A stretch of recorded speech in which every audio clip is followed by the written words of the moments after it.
ሰባብራ የያዘች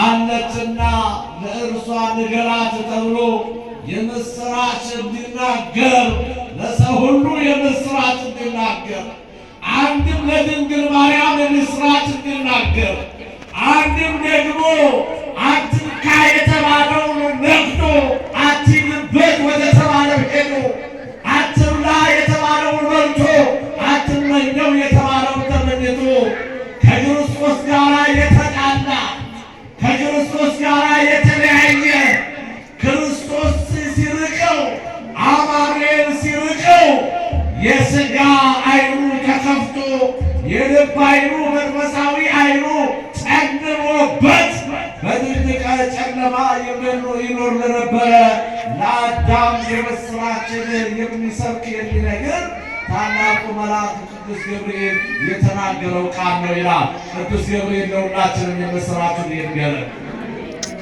ታዲያ መልአኩ ቅዱስ ገብርኤል ለአንድ ሰው አንድም በጫካ ለነበሩ ሰዎች አንድም ደግሞ የጌታን መወለድ ላላወቁ ላልሰሙ እረኞች መልአኩ ቅዱስ ገብርኤል እንዲህ ብሎ ነገራቸው። ዛሬ በዚህ ከተማ፣ ዛሬ በዚህ አካባቢ፣ ዛሬ በዚህ ስፍራ መዳን ሆኖላችኋል ማለት ምን ሆኗል? አረ በማርያም መልሱ ምን ሆኗል?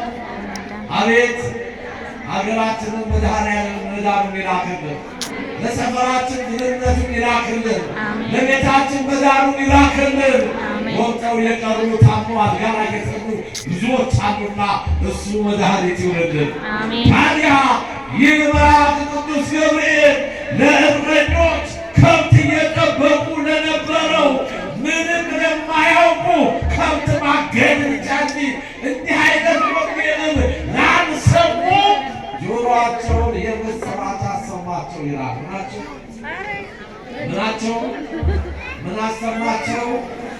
ጆሮአችን መልካም መልካም እንዲሰማ መድኃኔዓለም ይርዳል። አሜን።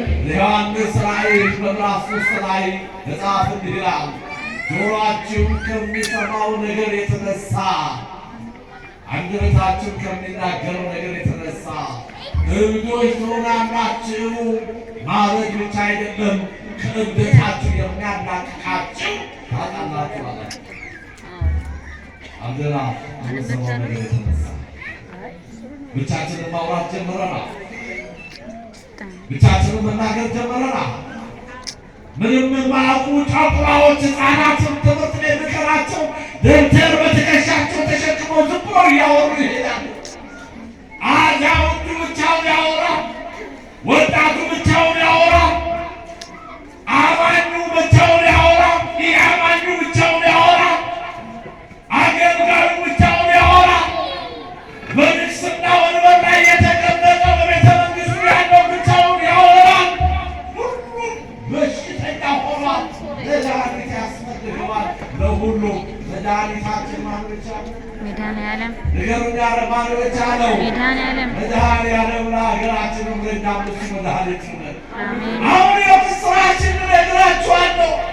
እኔ እዚህ በሉቃስ ምዕራፍ 1 ቁጥር 19 ላይ ማንነቱን ሲገልጽ እኔ ይህንን ቃል የምነግርህ አንተ አገልጋይ ካህን ሆነ፣ አንተ ባለጸጋን የምታጥን አገልጋይ ሆነ እንደራሴ አድርጌ ሾሜ የክርስቶስ እንደራሴ ሆነ።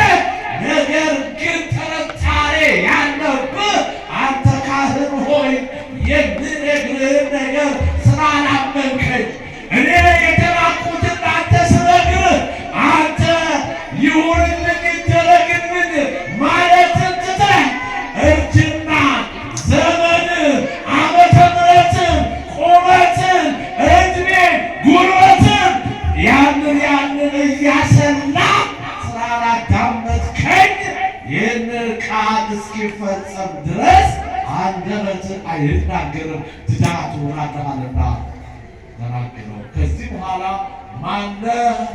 ማነው ተብሎ እንዳይጠየቅ እኔ በጌታ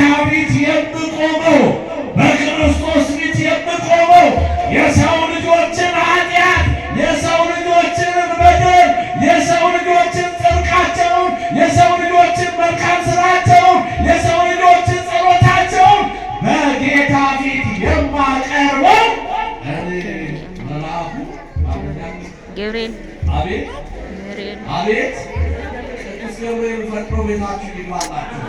ቋጠሮ ግሱ ይፍታላችሁ። እኔ ቅዱስ ገብርኤል ነው ይህንን ነገር አያምንም ብለሃል። ዘካርያስ ማዕጠንቱን እያጠቀ መንበሩን እያዳሰሰ አሐዱ አብ ቅዱስ አሐዱ ወልድ ቅዱስ አሐዱ ውእቱ መንፈስ ቅዱስ እያለ አንዱ አብ ቅዱስ ነው፣ አንዱ ወልድ ቅዱስ ነው፣ አንዱ መንፈስ ቅዱስ ነው እያለ እያመሰጠረ ቅዳሴውን እየቀደሰ እያለ ግን ያ ካህን ለካ በአፉ እንጂ ልቡ ክርስቶስ ጋር አልነበረም።